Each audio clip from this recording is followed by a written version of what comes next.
Welcome back, fish heads, to round 3. Yes. Question mark?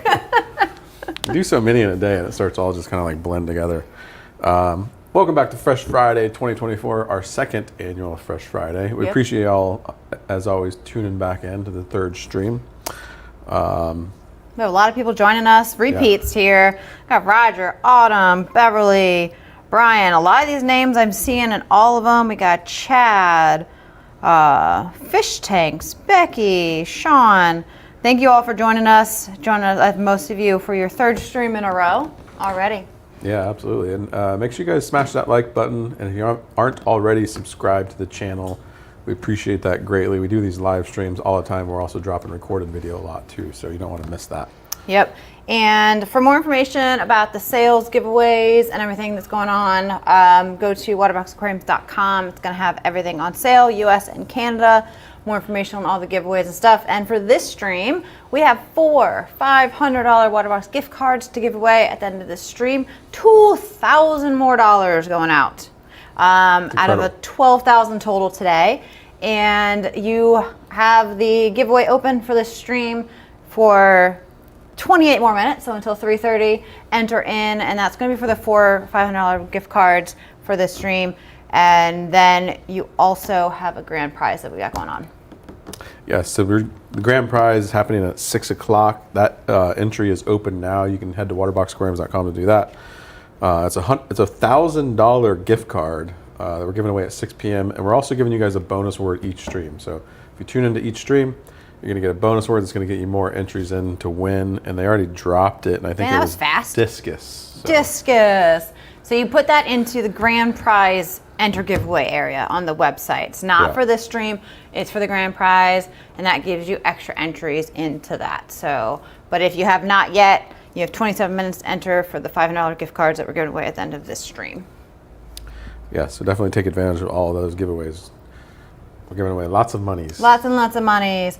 Tell us where you're in from, what you're thinking about getting on Fresh Friday. The sales do run until the 26th. So definitely get in there. But of course, the sooner you order your aquarium, sooner it's going to ship out to you. And if you are going to win a gift card, we can apply that to an order that you've placed today. So don't hold off on ordering, depending on waiting to see all the way until 6 p.m. tonight to win a gift card. So we will apply it if needed. Yes, yes. So we're talking all freshwater today. Fresh Friday is freshwater exclusive. That is all that we're talking about. And we went and talked to our friends down at Imperial Tropicals. We're lucky enough to have them here in Florida. And went and discussed with them because they're the experts. They're breeding and they're raising all these fish, providing beautiful freshwater livestock. Is how to pick your fish. You know, easy versus more difficult to care for, things to consider, you know, what are some of their top choices for these. So we got to dig deep into that and get their expert opinion. And I do want to mention too, real quick, that we do get all of our freshwater fish from Imperial Tropicals. And you guys can order directly from them as well. So like the fish you see in our tanks here, among a ton more on their website, imperialtropicals.com. Check them out for sure. But we, like Jess said, we took a visit there and we have a video that we're going to show you guys now.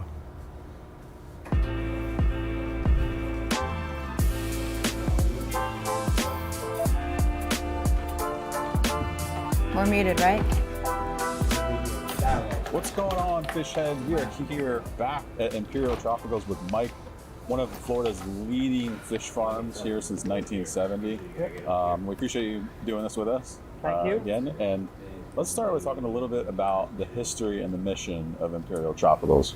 So like you said, we've been in business since 1970. We have 120 ponds here on 20 acres, and we strive to provide fresh. We strive to provide healthy fish all across the country, direct to your door. We really specialize in African cichlids and harder to get South and Central American fish. Excellent. That's a key point, though, is that you guys actually do sell and ship direct to customer online. Yeah, so that's our biggest thing, is shipping fish direct to our customers. We kind of cut out the middleman and we breed a lot of the fish ourselves. So our kind of slogan is direct from the breeder. So we like to provide the highest quality fish with less steps in the process, and that provides a healthier fish. That's awesome. Excellent. So we're talking about a couple things today: the easier to keep fish and hard fish. But let's start out with the easy fish. What's some of the easier to keep breeds that you have here at Imperial Tropicals? So we have a lot of different species here. It really depends on your water parameters at your home. What would you consider best for your water? But in general, we have live bears. That includes mollies, guppies, platies, and swordtails. Those are some of the bread and butter fish in the hobby, and that's something we actually specialize in and been breeding since the farm started. Wow. So that's like the beginner fish. That's a good one to start with. Yeah, they're very hardy. They're very forgiving on water parameters, and the most exciting part is they're really easy to breed, and they will actually give live birth to their babies, similar to mammals. Okay. So basically, they're like ease of water parameters, like can kind of go into anything. Like that's some of the things that make them easier to keep. Like what are all of the great things about these that, you know, the average person getting into the hobby can keep them without too much issue? So they've been captive bred for a long time, so they have adapted to many different water parameters. They're very easy to breed, so anybody can get enjoyment, especially families, kids, people brand new to the hobby. It just, they're really easy to engage with. You'll see them mating, you'll see them giving live birth, and you'll also get to see the fry grow up and basically create an ecosystem in your aquarium. Very cool. Awesome. What's some of the basic care requirements for those beginner fish? Really just feeding them a high quality food, making sure you're not overfeeding them. So basically just clean water. They're really forgiving on your pH and all the parameters that some people like to get stuck on. And it's just nice, easy fish that you don't have to worry or can be concerned about those. What would be some of like the parameter ranges you suggest for like a basic, easy to keep community fish like those? I mean, so they could go from a pH of 6 to up to like 8, 8.5. And temperatures, they could do 70 to up to 80, 82. So quite a range. Yeah. They're pretty happy and no matter what you're doing. Yeah, very forgiving. That's good. Nice.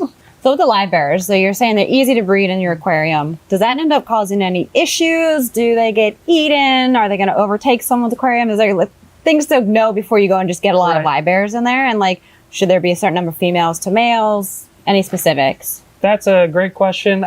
Typically, we would encourage, if you can, to get the fish sexed. So you want to get one male, 2, 3, or 4 females. With a lot of these live bears, they're always trying to reproduce. The males will chase the fish all over the tank. So the more females, the better. It's going to reduce stress. And then they're going to have fry. And the fry, if you give them enough hiding spaces like live plants, such as hornwort or just any kind of plant that's tall or has roots hanging down into the tank, that's really going to help the survival rate of the fry.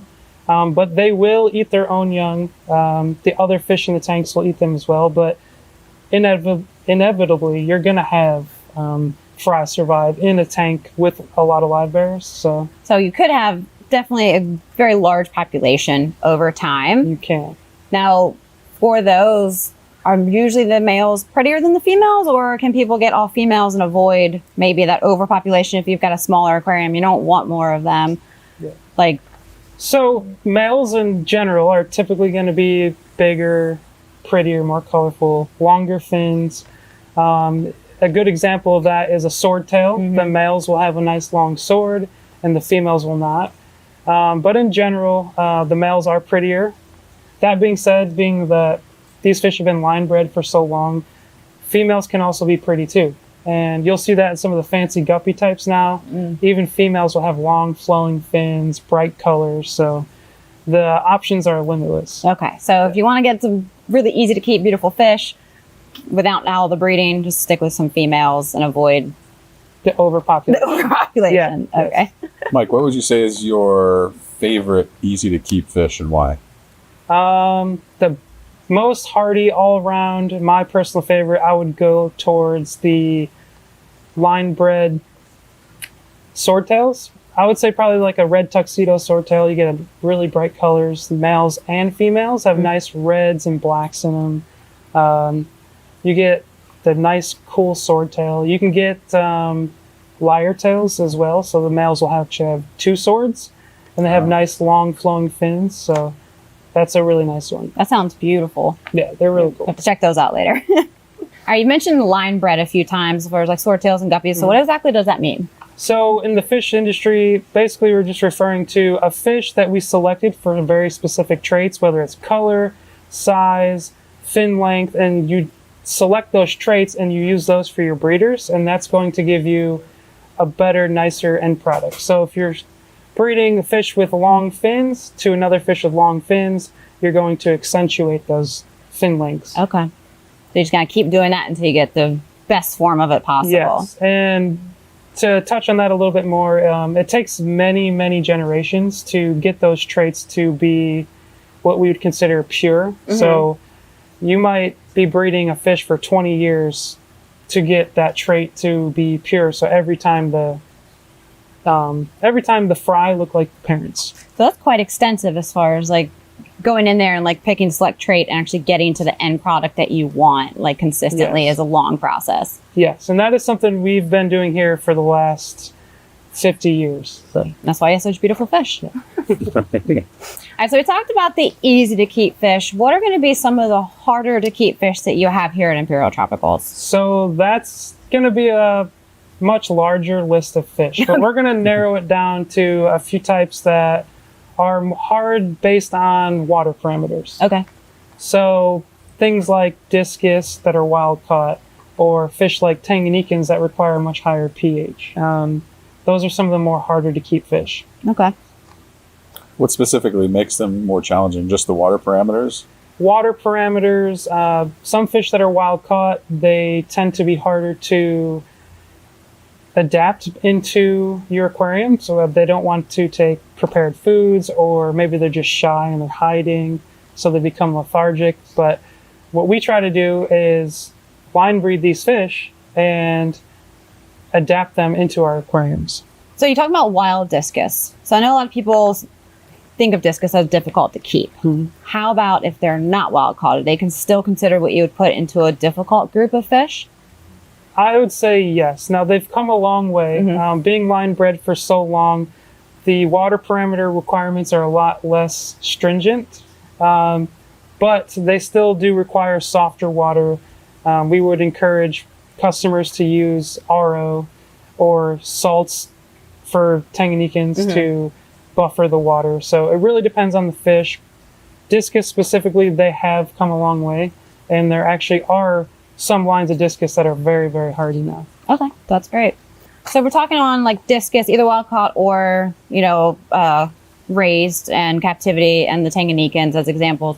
What are some of the things that hobbyists would face for difficulties if they're getting into those and they're, say, coming from like an easy to keep type of fish like live bears and then want to try one of these? So I think the biggest hurdle is going to be water parameters. A lot of these fish require really soft, acidic water. So you're going to want to use RO. You're going to want to look into using things such as tannins, whether that's you're adding acid to the tank directly or you're using leaves and leaf litter to help bring the pH lower. That's going to be the biggest learning curve for most hobbyists. So I would really do your research on what type of water you have in your home, and if you need to get RO, just research how to use the RO, what you need to add to the water to make it safe for the fish. That's true, because they're all around, say, the United States, like everyone has very different tap water conditions. Like here in Florida, we have very hard water. Right. Whereas naturally some places may have soft water, may be easier for them and not have to do as much. So knowing your parameters and what your fish wants is going to help them out a lot. Yes. All right, Mike, can you share some advanced care tips on keeping these more challenging fish? Yeah, so a big thing is going to be tank size, the environment you're keeping them in, and nutrition. So with discus, for example, we require the fish would require a larger tank. So obviously they're a taller fish, so you want a tank that's tall enough, and you want enough water volume. They're very sensitive to ammonia. So you got to think of where these fish are coming from naturally. The water is always flowing. There's never a lot of buildup of any toxins in the water. And then also nutrition. So things that are heavier in proteins for the discus. So bloodworms. Some people use mysis shrimp. There's beef heart. When you meet those requirements, those fish will thrive and you will never have any issues. It's just getting to that point and understanding these are the specific requirements I need to meet to see these fish thrive. And what about water changes for discus? I've heard that that's pretty strenuous. I see like we've interviewed some people and they have, they're doing what, 90% water changes like every couple days or something like that. Like, is that totally necessary? What's the story with that? So in the home aquarium, if you're only trying to keep these fish and you want to just keep them healthy, as long as you're not overpopulated in your tank, you should be fine with a weekly, I would say 50% water change. Anything less than that, your fish probably aren't going to thrive. Now, in the breeding environment, those 90% water changes are a huge benefit. Oh, man. You're power feeding the fish, high protein diet, which produces a lot of waste. And you want to get that out of the water. You want to keep the water as clean as possible and keep the fish as happy as possible. What would be your recommended aquarium size for discus? If you're just getting like an average number, like you don't want to get smaller than this if you want to get, say, 3 to 5 discus, maybe. I would say no smaller than a 75. Okay. Some discus I've seen be the size of dinner plates. So that's going to be about the circumference of this that's big. table here. So they can get pretty large, and you just want to ensure that they have enough room to swim around and not be so stressed all the time. Okay. We hit on the discus side. Tell us about tank requirements and nutrition for Tanganyikans. So Tanganyikans, that's going to be a little different. You're going to want a really high pH. So you're on the opposite spectrum. You're looking at a pH of anywhere from 8 to 8.5. There are some Tanganyikans that require even harder water, but in general, 8.5 is a good number to start at. There's all types of different Tanganyikans, so the diet is vast. It really depends on the fish you're keeping, from Tropheus to Chilinachromis to your Neolampologus and your shell dwellers. There's such a wide variety, but they all require very niche water parameters. Okay. So definitely research on those. Like, Yes. It's not just like Tanganyikans in general, this is it, you're good to go. Look at the actual specific ones. Yeah. Okay. It doesn't even have to be the discus or the Tanganyikans. What is your absolute favorite difficult to keep type of fish and why? Difficult to keep fish. So in general, I would have to say probably the wild caught discus. In particular, the Tefe green discus. They have really beautiful natural colors, from greens to oranges, just naturally. And overall, they're just kind of majestic swimming through the water, nice and slow, calm fish, and they're just really enjoyable to watch. Now, can that specific one be bred? Is that something that you guys do breed, or is that only a wild caught? So that can be bred in captivity. It isn't one that we focus on right now. We breed various line bred strains, so man-made kind of color forms of discus. Okay. Right now, we aren't breeding any of the wild types. So, Mike, we asked you about your favorite easy to keep fish and hard to keep fish, but what is your absolute favorite fish? So my absolute favorite fish is going to be another saltwater fish. It's going to be an Opistogramma borellii opal. And if you're not familiar with that fish, it is a small little dwarf cichlid. It's a bright blue color with a bright yellow head. And they're pretty easy to breed. You just need a pair, give them some soft acidic water, low pH, and they'll pair off, and they are really good parents. It's something I really like to watch. The females are really good at protecting their fry, and they'll kind of parade them around the tank and protect them. So they're really fun. That sounds adorable. Yeah. How important is compatibility when keeping different types of fish?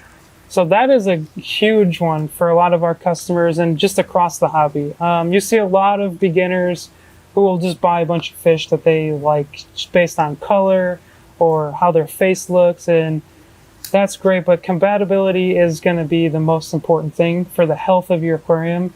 If you don't buy fish that aren't compatible, whether it's aggression levels or just water parameters, you're going to run into a lot of issues. Can you provide some good examples for people that may be looking to set up an aquarium? Like, what is a good combination of easy to keep fish for a community aquarium, and then maybe a group of difficult ones that kind of all work together? So like 2 different setups, some examples will go in it.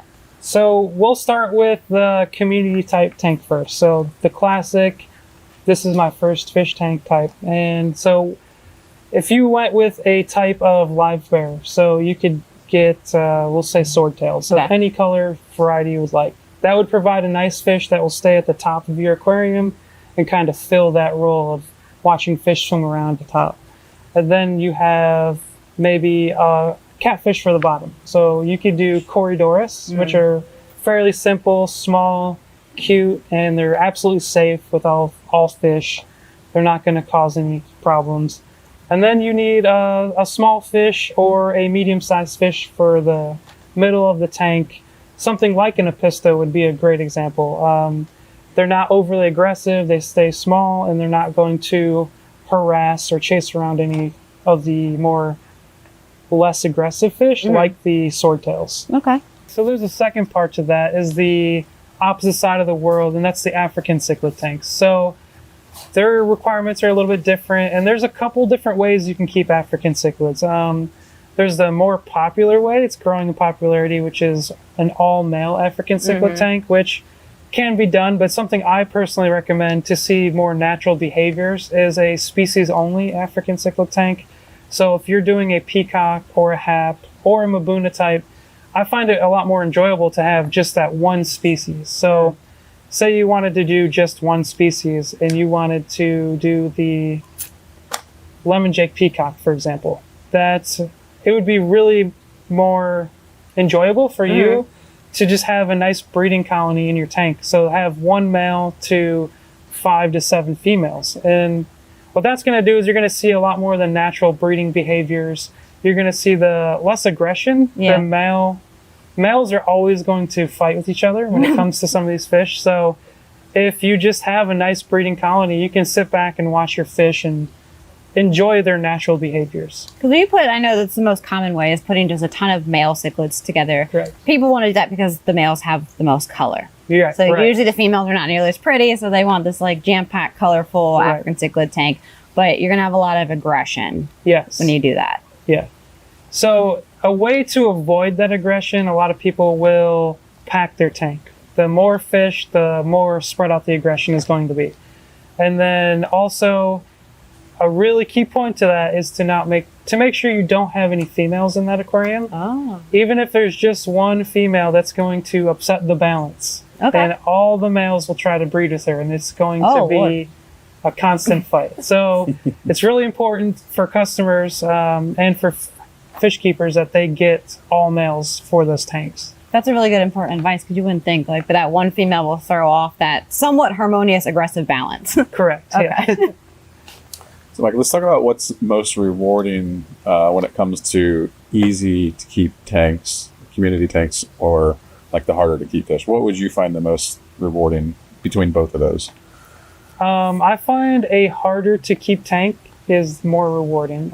You're going to just get a lot more kind of joy when you see those fish spawn for the first time, or when they are just even successfully living and just with watching their natural behaviors. It's just a lot more enjoyable to see those fish happy and healthy, and less stressful on you to see just a healthy, happy environment.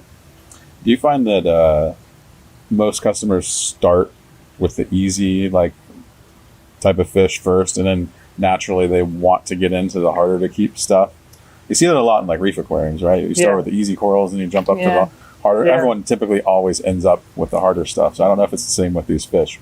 Yeah, typically you're going to see a lot of people start on the easier community type aquariums, and a lot of times they don't know about the more difficult stuff. And just through research of the common stuff and the easier to keep stuff, they learn over time. And just like you said in the reef aquariums, they slowly get introduced to those harder to keep stuff, and then they get excited about, I want to try something new and harder. It's more rewarding. So inevitably, the customers always kind of eventually make their way to the harder to keep fish. Well, what's cool is you were walking around doing a live stream earlier, and I bet a lot of those customers get that exposure as they're seeing all the different fish they didn't even know that you had, or Yeah. probably get a lot of education. So that's really neat. Yeah, that's a really big part of why we do the live streams, to show some of these fish that are less common, and maybe they're not selling just because the customer doesn't know about the fish. So it's nice to show them, hey, this is what this fish looks like, and here's kind of what you can do with them. Here's how you can keep them. Awesome. Cool. So the person that's considering or wants to go from that easy to keep community into a more difficult species, what would be your advice to them to start that move over? My biggest advice would be to, one, research the fish. I would start with a very specific fish. Whatever fish that is, just research. And generally, the difficult part is going to be the water parameters. So research the fish's water parameters and diet. Those are going to be the two biggest things. So before make the jump, do all the research first, know what you got to change to make it right, and then go there. Or if you're setting up a new aquarium. Correct. We have a lot of people, like we talk about, like, or we get orders in from you for your fish, or just in general. People are like really kind of scared of having fish shipped, and they don't kind of understand how it is such a common practice and it's very safe. What is your process to go through for if someone orders a fish from you and it getting to their door? Yeah. So it is a very scary process, but we've come a long way and we've almost perfected it. Over the years, it was more difficult when we first started, but with the various shipping methods we've tried, we've come a long way. So from the time you make that order, we start checking on those fish, from inventory to checking the health of that tank. That's like the most important thing, to get the fish to our customer healthy. So the first step in that process is checking your weather. So that's the very first thing we do. During the summer, we check to see, do we need a heat pack or do we need a cold pack? Because the country is a very big place and the temperatures vary widely. And it can be one day 90 degrees and the next day 60. So the very first thing we check is going to be temperature, and does it make sense for us to ship to you? The next step is going to be picking your fish. So each order goes through a 3-step quality control process. So the first person picking that fish is typically the person who takes care of that fish every day. So they're going to be able to watch for any deformities or illness in that fish. So they're going to pick that fish and put it in the bag. From there, it goes on to the second check, which is where we actually put pure oxygen into the bag and then close the bag, seal the bag. So that second check, the person is also looking. They're checking, is the fish correct? Is there correct quantities of this fish in the bag? And also looking for any illness. And then the third check is going to be when the final person checking is going to put your bag of fish into your box. And they're checking a checklist that has all of your fish on that order. And they check off, does it have the correct number of each fish? Does it have each correct fish as they're putting it into the bag? So that's going to be the final check. Now, it is still kind of scary, even for us. We don't have control of these packages once they leave our facility. But we have a very close relationship with our UPS driver and with our UPS representatives. And sometimes packages get lost and we're notified and we are on it as soon as we can. Our reps are looking for the box and we will take steps to ensure that you get your fish. There are weather delays, there are mechanical failures. Yeah. But we also back up our orders 100%. So we offer a 100% live arrival guarantee. So if there is any issue, whether your fish is late or even if it's not our problem, we will guarantee those fish. Very nice. So it gives them peace of mind. Yeah. Are there, speaking because we live in Florida and it gets so hot here, are there weather limitations to when you'll ship? Like, will you not ship to a place because it's just too hot or it's too cold and say, well, look, we can't ship right now, or it'll ship later, or? Yeah. Cold is more of a factor than heat. Okay. The winter here in Florida obviously isn't that bad, but across the country, usually we have a lot more delays on our end due to weather. And typically that's going to be if it's below 20 degrees, we won't ship to you. So for some areas that That's could a lot be, of time. yeah, some areas that could be up to 3-4 months of the year that we can't ship. Nice. Well, definitely know, like you've shipped, I don't even know how many packages you ship a week, but obviously you're shipping plenty of fish to people, Yeah. and they can feel very confident ordering from you. And if something does go wrong, like you said, you'll take care of it. Right. So we appreciate you sharing all of that expertise. But before we wrap up, is there any additional information that you'd want to give to hobbyists that we didn't cover? My biggest thing would be to just enjoy the hobby. If you're keeping a fish and it is healthy, don't overthink the small things. Don't obsess on the pH and the TDS and the GH and the KHs of your aquarium. Just, if your fish are happy and healthy, just sit back and enjoy your tank. Very good Great advice. advice. Yeah. One of the most important things, where can our viewers find Imperial Tropicals? Okay, so we're on all social media. We're on Facebook, Instagram. We have our own website, and that's going to be imperialtropicals.com. And you have a live stream. So where can they find that and when is it done? Okay, so we do a live stream every Friday. We call it Fun Friday, and it's at 12 o'clock Eastern Standard Time. So again, we appreciate it, Mike. Wonderful facility, wonderful selection of fish, and excellent advice. So we really appreciate you having us out here. Always a pleasure to visit. Thank you. Yeah, thank you guys.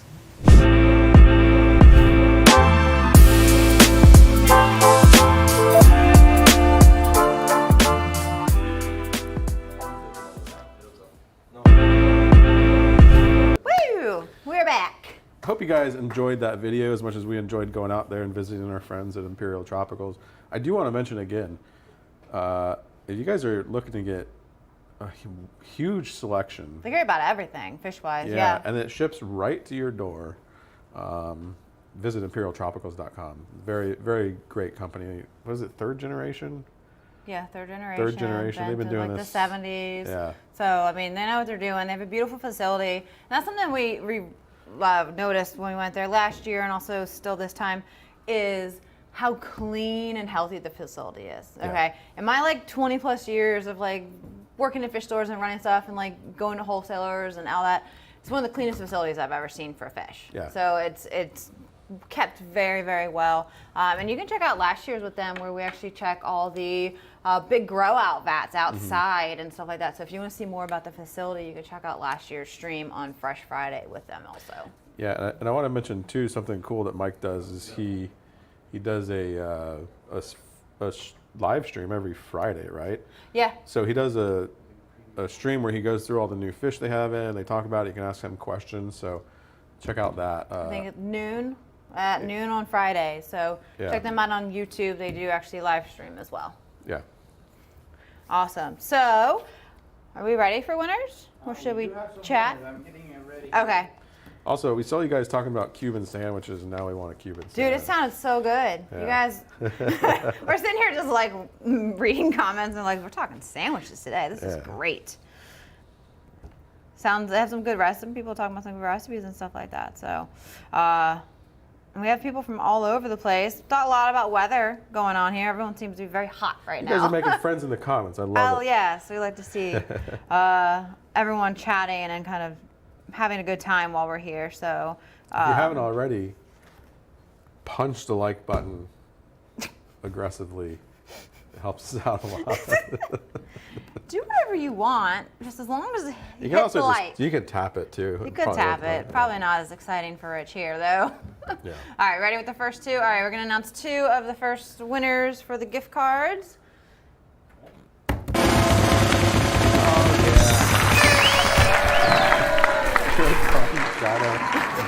Congratulations. It just feels right today. You'll get an email requesting what country you're from, and that way they can send you the gift card. So you'll see that very, very soon. And we have two more winners to announce. $2,000 per stream, you guys. Woo! Ready? And